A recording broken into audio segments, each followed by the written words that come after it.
The clatter of surgical tools rang out in Operating Room 3 at City General Hospital. Dr. Samuel Carter stood over his patient, his gloved hands as steady as they had been during his 23 years of heart and lung surgeries. "Blood pressure's falling," announced the anesthesiologist. Samuel kept his eyes fixed on the exposed heart. "Boost the dopamine drip. Let's raise that pressure." Every move was precise and deliberate, even though his thoughts swirled with worry. Dr. Julia Edwards, assisting at the other side of the table, noticed the slight tension in his shoulders. Having worked with Samuel for many years, she could sense when his mind wandered from the task at hand. 3 hours later, while scrubbing out, Julia broke the silence. "That was too close," she said. "We managed to save the day." Samuel replied calmly as he washed his hands.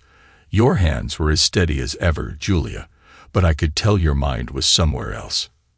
Drying her hands at the stainless sink, Julia murmured, "Just need some coffee." Later in the doctor's lounge, Samuel stared into his cup of black coffee, his mind drifting back to last night's parent-teacher meeting. Just a day before, the hallways of Oakwood Academy buzzed with activity as parents moved between classrooms. Samuel had arrived straight from the hospital, straightening his tie as he entered. Isabella, his wife, should have been there, but she had skipped the meeting for another yoga class. In Mr. Daniel Foster's classroom, the air smelled of chalk dust and teenage nerves. Daniel's desk was cluttered with returned papers and half-finished coffee cups, while colorful posters of the periodic table and molecules brightened the walls. Extending a firm handshake, Daniel said, "Dr. Carter, Ava is one of our top students. She's clearly inherited her smarts from somewhere." "Thank you, Isabella, and I couldn't be prouder of her dedication." His tone shifted slightly when he mentioned Isabella's name. "I heard from your book club group that she's been tutoring Ava in chemistry." Samuel's well-honed intuition picked up on the inconsistency in Daniel's tone. "Book club," Daniel replied while shuffling papers. "Yes, the one that meets during my free periods on Thursdays. Your wife is quite passionate about literature, isn't she?" Samuel raised an eyebrow. "But Isabella told me she goes to yoga classes on Thursdays." Back in the present, Julia's voice snapped Samuel from his thoughts. "Samuel, pay attention." "Sorry," he muttered, setting his coffee aside. "I was just recalling something Daniel said at the meeting, about Ava's chemistry teacher." He leaned back, the crinkle of his scrubs echoing softly. "Did you know Isabella apparently attends a book club on her free time? I always thought she did yoga on Thursdays." "Me too," Julia replied. The quiet between them said more than words. In a modest, no-frills office that matched his personality, private investigator Max Reed listened intently. A former FBI agent turned PI, Max was in his mid-50s, sporting gray at the temples and a practical suit. "Tell me everything," he said, his notebook open and pen ready. Samuel recounted the oddities. Isabella's shifting schedules, the mysterious book club that conflicted with her yoga classes, and Daniel Foster's unnervingly detailed knowledge of her activities. Max scribbled precise notes. "How long has Ava been at Oakwood Academy?" "Since her freshman year. 3 years now." "And when did these yoga classes start?" Samuel frowned. "Around the same time." Max nodded. "I'll need a few days to set up surveillance and run some background checks. In the meantime, keep things normal. Don't let anyone know you're suspicious." A week later, Max's initial report sat on Samuel's desk at the hospital. Isabella's yoga studio had no record of her membership, and the book club she claimed to attend didn't exist, at least, not officially. As Samuel's office door opened, Nurse Janet stepped in. "Your 3 o'clock valve replacement is canceled. The patient's blood work isn't good enough." Samuel nodded, quickly tucking the report away. "Thanks, Janet. Could you ask Dr. Edwards to drop by when she has a minute?" That afternoon, Julia sat on the edge of her office chair, reviewing Max's findings. "Samuel, there's more," she exclaimed, handing him a business card. "Gloria Simmons, the school librarian, reached out to Max yesterday." What did she say? Samuel asked. She's been keeping detailed records, security footage. The following week became a blur of surgeries, surveillance updates, and sleepless nights. Max's investigation steadily produced more evidence. Credit card statements showing purchases at odd times and locations, security footage from Oakwood Academy showing Isabella's car in the parking lot during Daniel Foster's free periods, and finally, Gloria Simmons's testimony. In Max's small office, Gloria sat across from Samuel, her hands clasped tightly. I should have spoken up sooner, but without proof. Max prompted gently. Tell him what you saw last Thursday. Gloria pulled out her phone, her fingers trembling as she played a video. I usually stay late cataloging new books. My office overlooks the science wing. The footage was grainy but clear enough. It showed Isabella entering Daniel Foster's classroom after hours. The lights dimmed, and no one emerged for over an hour. There's more, Max said quietly. Going back 3 years. Samuel's world spun. 3 years, since Ava started at Oakwood. Later that week, DNA test results arrived on a Tuesday. Samuel stared at the percentages that shattered 18 years of marriage and his belief in fatherhood. His office at City General suddenly felt colder. On his drive home that evening, he barely noticed the familiar streets of his upscale neighborhood, the neatly trimmed lawns, or the cozy Tudor-style home he bought when Ava was born. All he could see were the damning numbers on that report. Isabella's car was in the driveway. Ava's debate practice wouldn't finish for another hour, or so he thought. Inside, he found Isabella in the kitchen, chopping vegetables with practiced precision. You're home early. Tough day, she asked. You could say that, Samuel replied. We need to talk, Isabella. She paused, setting the knife down. What's wrong? Where were you last Thursday afternoon? Yoga class, you know that. Really? Because I have security footage of you entering Daniel Foster's classroom at 3:45 p.m. Samuel's face hardened. 18 years, Isabella. 18 years of lies. His voice rose. It isn't what you think. Don't, she interrupted sharply. Samuel's hand slammed on the counter, making the knife tremble. Don't you dare try to explain it away. I have everything. The fake yoga classes, the made-up book club, the money you've been funneling to them. You had me investigated. Her shock turned into anger. How dare you? How dare I? How dare you? 18 years of marriage, Isabella. 18 years, and Ava isn't even mine. The sound of a backpack dropping made them both turn. Ava stood in the doorway, still in her debate team uniform, her face pale with disbelief. Practice ended early, she whispered. Sweetheart, Isabella began, but Samuel interrupted. Get out. What? Isabella and Ava cried at once. Get out of my house, Isabella. Now. Ava stepped between them. You can't kick Mom out. This is her home too, Dad. Please. Isabella reached for Ava. No. Ava's voice rose. How dare you kick Mom out over a minor slip-up? Samuel's laugh was hollow. A minor slip-up. With your teacher. The man who, as it turns out, is your real father. A heavy silence fell. You're lying, Ava whispered.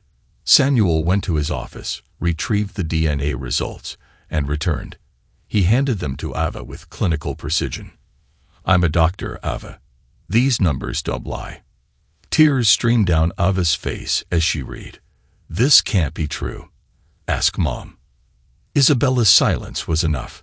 If you won't let her back in the house, Ava crumpled the papers. You're no longer my dad. I never was. The words burned in his mouth. Pack your things. Both of you. I want you gone tonight. Samuel, please, Isabella pleaded. We can talk this over. He turned away, his tone detached. There's nothing to discuss. You can call my lawyer tomorrow. Fine, she snapped. Go live on the street. Get out. The sound of hurried footsteps, drawers being yanked open, and muffled sobs filled the house. Samuel stood in the kitchen amid half-chopped vegetables and the shattered pieces of his former life. Later that night, after they had left, Samuel sat alone in his dark home office. The house felt empty, echoing with memories. Family photos, vacation snapshots, graduation ceremonies, holiday portraits mocked him with reminders of 18 years built on deception. His phone buzzed. A message from Julia Reed, Need Company. He stared at it for a long moment before replying, "Not tonight. I have surgery at 7 a.m. tomorrow." Setting the phone aside, Samuel looked at the DNA results one last time before filing them away. Tomorrow he would call Evan Drake and begin divorce proceedings. Tomorrow he would start dismantling the life he thought he had. But tonight, in the silence of his office, Dr. Samuel Carter allowed himself to feel the crushing weight of betrayal. The hands that had saved countless lives now trembled as he poured himself a drink, and for the first time in decades he wept. In a corner office overlooking the city courthouse, Evan Drake, a seasoned former prosecutor, reviewed the DNA test results and surveillance photos spread across his desk. "They're not wasting any time," he remarked, sliding a legal notice across to Samuel. "Veronica King filed the divorce petition this morning. She's demanding immediate spousal support and sole use of the house." Samuel's fingers tightened on his coffee cup. "The house I bought before we were married. Veronica's aggressive, but she's not subtle," Evan added. "She built her career on draining successful professionals. I won't let her blackmail me." Evan opened a thick folder. "Our forensic accountant uncovered something interesting in your joint accounts. Regular transfers to an offshore account, cleverly disguised as charitable donations. Credit card statements showed expensive gifts and hotel bills in nearby cities." "How much?" Samuel asked. "Almost $500,000 over the past 3 years," Evan explained, highlighting several transactions. "Most coincide with Daniel Foster's known gambling debts." A knock interrupted them. Evan's secretary entered with more documents. "Subpoenas for Oakwood Academy's records just came in." "Perfect," Evan said, turning to Samuel. "Ready to go on offense. What's our strategy?" "We hit them with everything. Financial fraud, breach of trust, and alienation of affection. Once we expose Daniel's gambling, Isabella's lawyer will have to switch from offense to damage control." Samuel looked out the window. "And Ava?" Evan's expression softened. "She's 17, nearly an adult. The courts will consider her wishes, but given the circumstances, I don't want her inheritance or time embroiled in this." Samuel stood. "I just want the truth on record." Across town in a sleek modern office, Isabella sat with perfect posture, clutching her designer handbag like armor. "He's not playing fair," she insisted. "Using private investigators, DNA tests. It's harassment." Isabella's sharp features tightened as she typed rapidly. "It's legal discovery. I'm within my rights." "What worries me are those financial transfers," she said. "I was helping a friend in need," she replied defensively. "A friend who happened to be involved with you." Her voice rose. "A friend who is the biological father of your daughter." Isabella's composure cracked. "You don't understand." "No, you don't understand." She closed her laptop. "Your husband's lawyer was a prosecutor. He's building a criminal case, not just a divorce. Those transfers aren't just betrayal. They're fraud. But the prenup becomes void if criminal activity is proven." Her tone hardened. "Tell me everything about Daniel's gambling." Meanwhile, in Headmaster Robert Hargrove's stately office at Oakwood Academy, with its oak-paneled walls, leather chairs, and portraits of past generations, he insisted, "This can't go public." "You're worried about the school's reputation." Gloria Simmons's voice trembled with anger. "What about the reputation of every parent Daniel targeted?" "Miss Simmons, I have documentation going back 3 years," Robert replied. Gloria set a USB drive on his desk. Security footage, emails, and complaints from staff. Robert's face reddened. "Those files are school property. I already sent copies to reporter Natalie Burns at the Herald." Hearing the name, Robert slumped back. You didn't. Natalie's voice crackled on his phone. She's running the story next week. Gloria stood. Unless you do the right thing. Fire Daniel. Launch an investigation and set things right. Before Robert could respond, his phone buzzed. His secretary said, Sir, police are here with a warrant, and a news crew is gathering outside. Outside, Natalie Burns stood in front of the school's brick facade, her red hair vivid against stormy skies.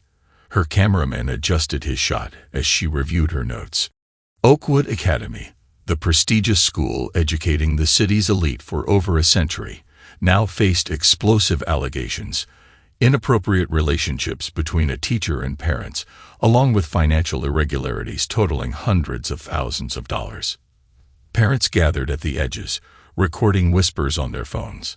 A police car arrived, and detectives emerged with boxes of seized documents.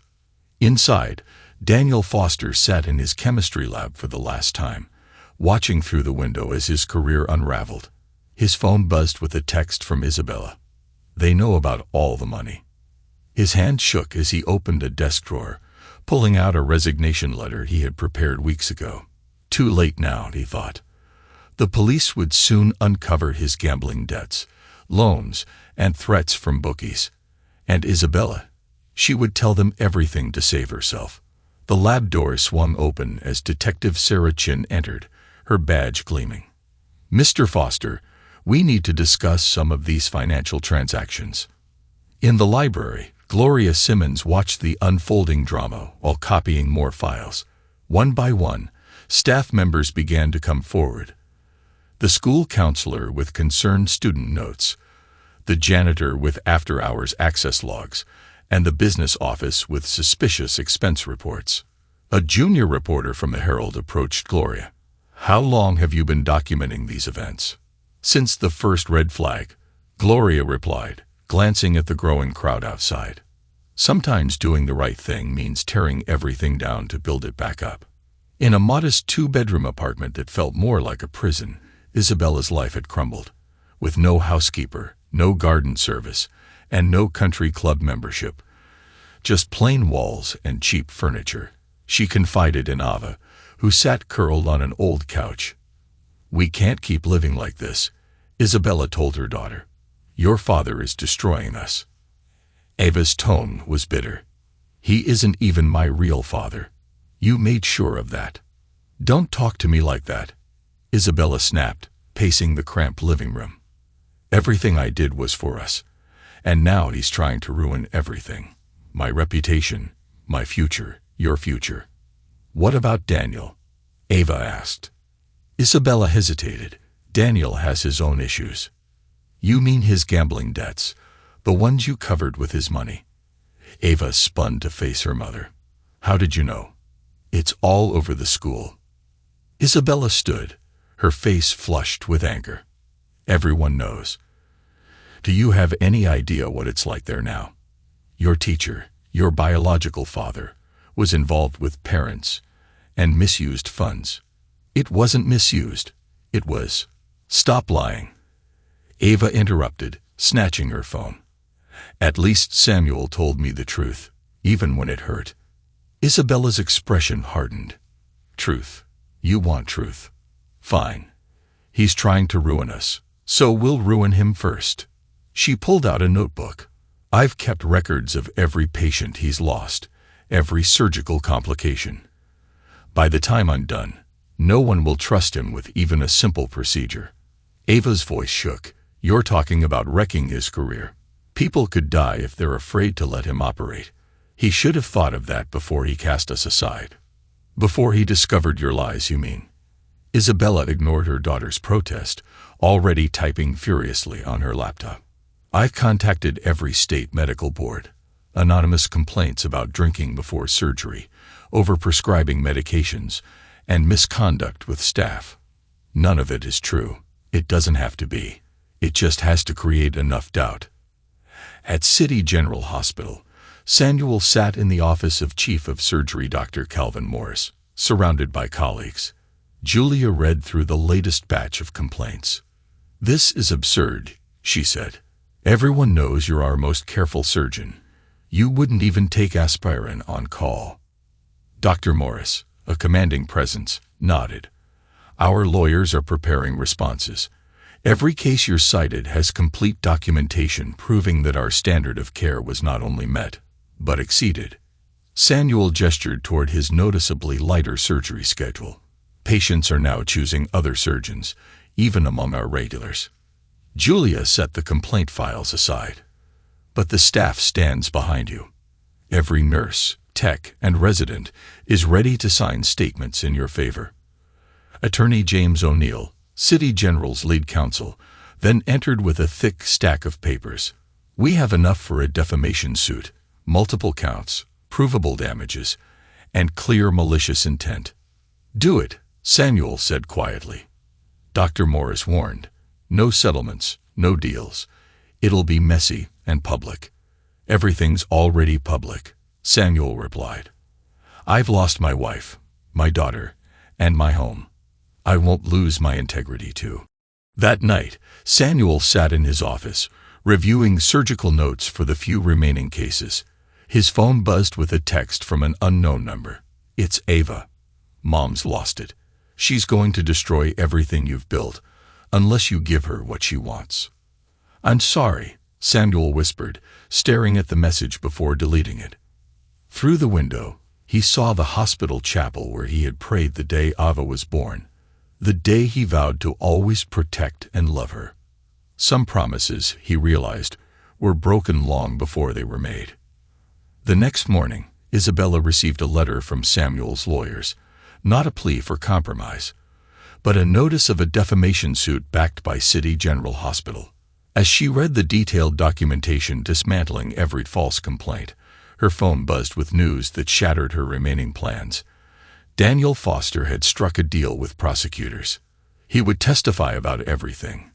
The affair, the money, the other parents, in exchange for leniency. Back in his office, Samuel prepared for his first surgery of the day, his hands as steady as ever. Outside, life went on. Patients needed him, residents needed guidance, and slowly, the truth emerged from the wreckage of lies. Julia watched him scrub in, noting the straight set of his shoulders and calm focus. "Ready?" she asked. "Always," Samuel replied as he stepped into the operating room, leaving the chaos of his personal life behind those sterile doors. In an oak-paneled courtroom at the city courthouse, Judge Eleanor Martinez reviewed the final pieces of evidence. Attorney Evan Drake stood confidently at the plaintiff's table, while Isabella shifted uncomfortably beside Veronica King, her once fashionable outfit now out of style. "Your Honor," Evan began, "we'd like to present evidence of further financial fraud committed by Mrs. Carter and Mr. Foster." A projector hummed to life, displaying spreadsheets and bank statements. These documents reveal a pattern of systematic fraud targeting wealthy Oakwood Academy parents. Veronica King rose to object, but Isabella grasped her arm, shaking her head. Judge Martinez leaned forward. "Mrs. Carter, do you wish to respond to these charges?" Isabella's voice trembled. "No, Your Honor." Removing her glasses, the judge said, "Based on overwhelming evidence, including proof of fraud, infidelity, and deliberate deception regarding paternity, I grant Dr. Carter's petition for divorce." She paused, scanning the room. "Furthermore, given Mrs. Carter's criminal actions, I award Dr. Carter full ownership of all marital assets. The prenuptial agreement is void due to proven criminal activity." Isabella slumped in her chair as Judge Martinez continued. "Mrs. Carter, I am referring this case to the district attorney for criminal prosecution. Mr. Drake has provided substantial evidence of wire fraud, theft by deception, and conspiracy." In the gallery, Detective Sarah Chin took notes as two uniformed officers edged toward the courtroom doors. "Your Honor," Veronica began, "my client." The judge's tone hardened. She manipulated not only her husband, but an entire school community. The court cannot overlook such calculated deception. As Isabella was led away in handcuffs, Samuel sat silently, his face unreadable. even gathered his documents and spoke softly. Daniel Foster took a plea deal this morning. He's testifying against Isabella and the gambling syndicate. They're facing serious time. Samuel nodded. And Ava even hesitated. She's 18 now, legally an adult. She's been trying to contact your office. I know, Samuel replied, straightening his tie. Some bridges just can't be rebuilt. Outside the courthouse, reporters clustered around Natalie Burns as she delivered her latest update. The divorce case revealed a tangled web of deception and financial fraud at Oakwood Academy. Multiple families have come forward, claiming they were targeted by Mr. Foster and Mrs. Carter. Criminal indictments are pending. 6 months later, Samuel demonstrated a new valve replacement technique in City General's teaching amphitheater to a group of residents. His hands moved with practiced precision over the surgical simulator. The key is maintaining steady pressure as you secure the sutures. 1 millimeter off can mean the difference between success and failure, he explained. In the front row, Julia smiled. Next to her sat Dr. Olivia Bennett, the new head of pediatric surgery. Samuel, meet Dr. Bennett. She's transforming our pediatric cardiac program. Olivia's handshake was firm, her dark eyes direct. That was an impressive demo, Dr. Carter. Though I prefer working with smaller vessels in young patients, please call me Samuel. Noticing the plain gold band on her right hand, a widow's ring, he added, I'd love to hear more about your techniques. Maybe over coffee. Later in the cafeteria, their conversation flowed easily from surgical details to personal histories. Military service changed my life 3 years ago, Olivia confided as she stirred her coffee. It left me with 2 boys and many questions about what family really means. Samuel nodded slowly. I thought I knew what family meant minus 18 years of marriage taught me otherwise. I heard about the scandal, Olivia said gently. It must have been hard having your private life splashed across the headlines. The betrayal hurt more than the publicity. Samuel studied his cup. Finding out Ava wasn't mine, and that everything I built was a lie. Biology isn't everything, Olivia interjected. My boys are adopted. Jason and I couldn't have children, but they're ours in every way that matters. Their discussion continued during rounds, as Samuel watched Olivia with her young patients. Her compassion and strength shone through as she delivered hard news with genuine empathy. You're wonderful with them, Samuel commented as they left the pediatric ward. Children deserve honesty, even when it's painful, perhaps especially then. Over the next months, their professional collaboration deepened into a true friendship. They consulted on complex cases together, their combined expertise saving lives that might have been lost if either had worked alone. Julia watched their growing connection with satisfaction. During a challenging surgery, she observed from the gallery. They work like they can read each other's minds. A nearby resident whispered, "That's what happens when trust and respect come first." 3 years later, Samuel stood by the window of his new office at City General, now decorated with photos of him and Olivia at conferences, family graduations, and even their wedding day. A knock at the door interrupted his thoughts. Dr. Calvin Morris entered, holding a letter. Oakwood Academy's new board wants you as a trustee. They're implementing ethical oversight guidelines and want your input. Interesting timing, Samuel said, taking the letter. Daniel Foster gets out next month, and Isabella. 2 more years of restitution payments. Samuel set the letter aside. Ava sent another letter last week, wanting to meet. Dr. Morris raised an eyebrow. Some chapters are best left closed. Samuel's phone buzzed with a text from Olivia about their foundation's latest pediatric case. Others are just beginning. That evening, Samuel and Olivia sat together in their home office, reviewing applications for their children's medical foundation. Photos of Olivia's sons, now Samuel's stepsons, adorned the walls alongside their medical diplomas. Connor got accepted to medical school, Olivia said while sorting through papers.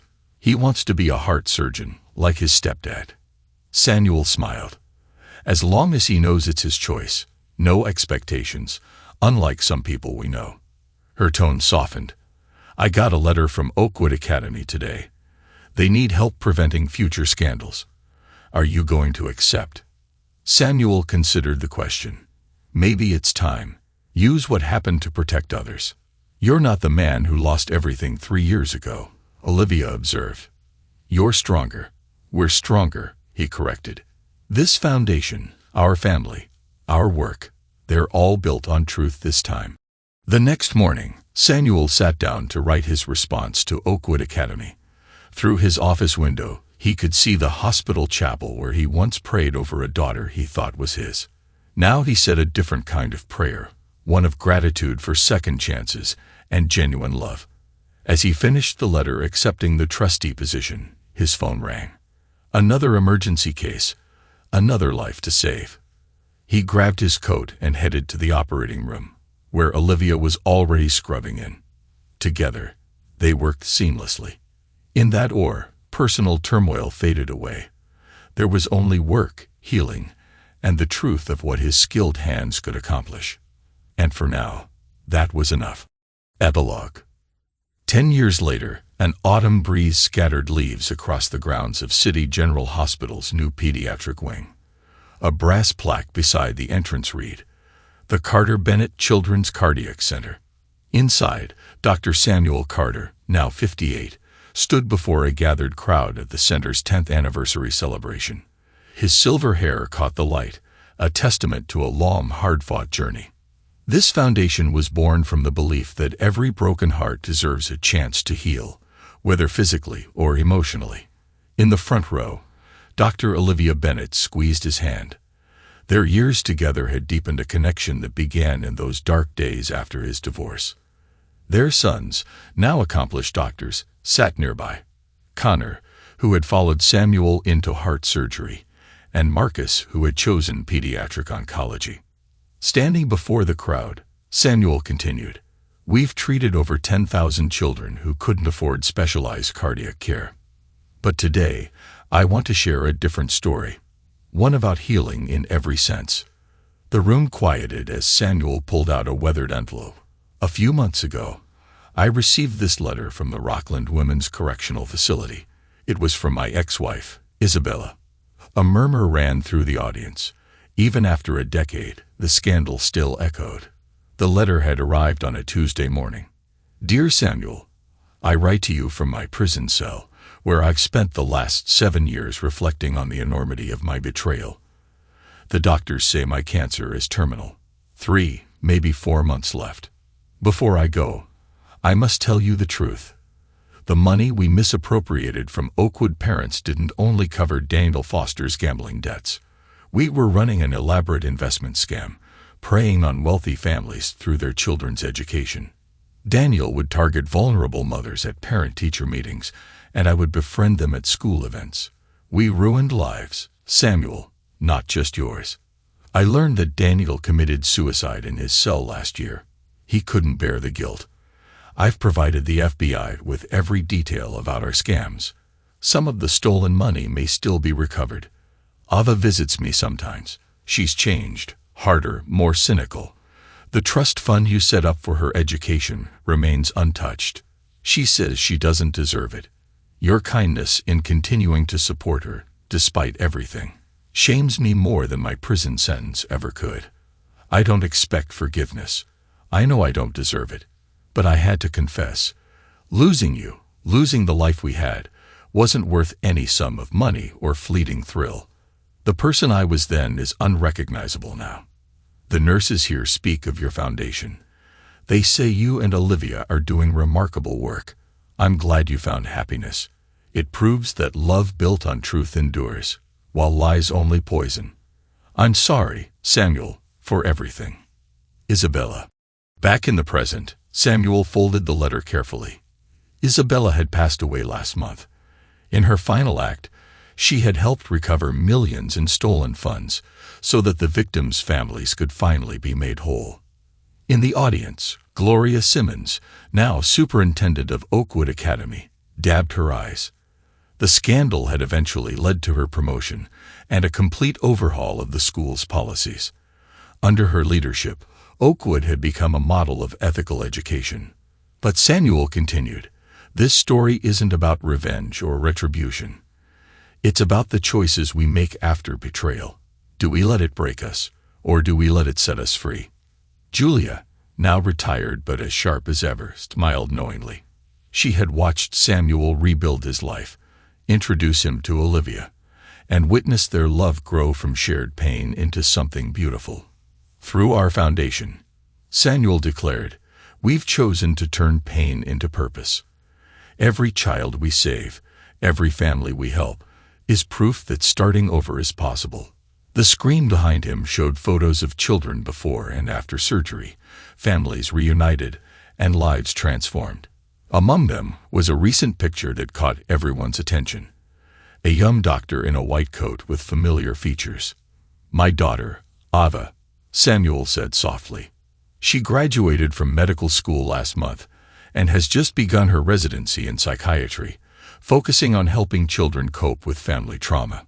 We're slowly rebuilding, step by honest step." The revelation stirred murmurs in the hall. It was the first time he had publicly acknowledged a renewed connection with his former daughter. "She now works at a clinic across town. We meet at conferences sometimes, small gestures, but real ones." Olivia stood, joining him at the podium. "Life isn't about the family you're born into or the lies you're told.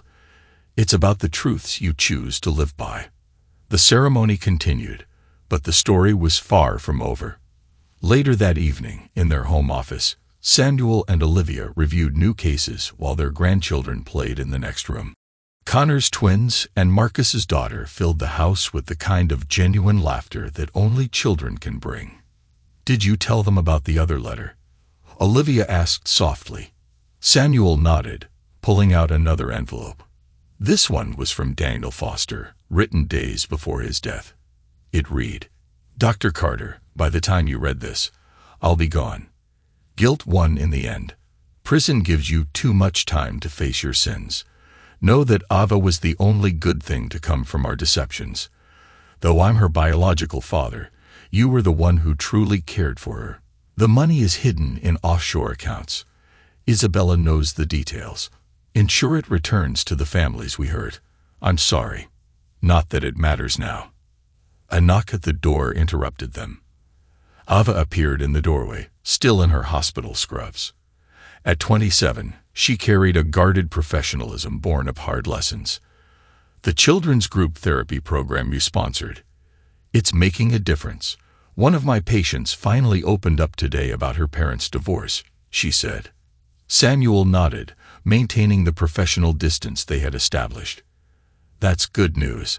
I have some ideas for expanding the program. Maybe we can discuss them over dinner next week." The invitation hung in the air. "We'd like that," Olivia replied warmly. After Ava left, Samuel stood at his office window watching her walk to her car, the security lights catching the silver in his hair. "You never told me what was in Isabella's final letter," Olivia said quietly. Samuel touched the pocket where it lay. "She wrote it to Ava, asking me to deliver it when the time was right. And is that time now?" He thought of their cautious reconciliation and the careful steps toward rebuilding trust. Maybe soon, when Ava is ready to know that her mother finally understood the difference between love and possession. In the next room, the sound of grandchildren's laughter mixed with Connor teaching his twins about heart valves using a toy medical kit. The future of their foundation, and their family's legacy of healing, played out in small moments. "You know what I've learned," Samuel said, turning to Olivia. "Some betrayals break you. They shatter everything you thought you knew about love, trust, and family. But if you're lucky, they set you free to build something stronger, something real." Olivia squeezed his hand, her ring catching the light. "The key is having the courage to try again, to believe that a painful truth is better than a comfortable lie." In a drawer, one last unopened letter waited. Isabella's final words to the daughter whose life had been built on deception. Someday, when their relationship was stronger, Samuel would share it with Ava. For now, they would continue their careful journey of reconciliation, building trust one honest moment at a time. Because real family isn't about biology or obligation. It's about choice, forgiveness, and the courage to face the truth. Outside, the autumn wind scattered leaves across the hospital grounds, a reminder that every ending is just the beginning in disguise. Inside the Carter Bennett home, Samuel and Olivia clung to one hard-earned truth. Sometimes, betrayal's greatest gift is the freedom to discover what loyalty truly means. Thanks to everyone who took the time to listen to today's stories. If you enjoyed it, please consider liking and subscribing if you haven't already. Feel free to share your thoughts on the events in the comments below. Take care.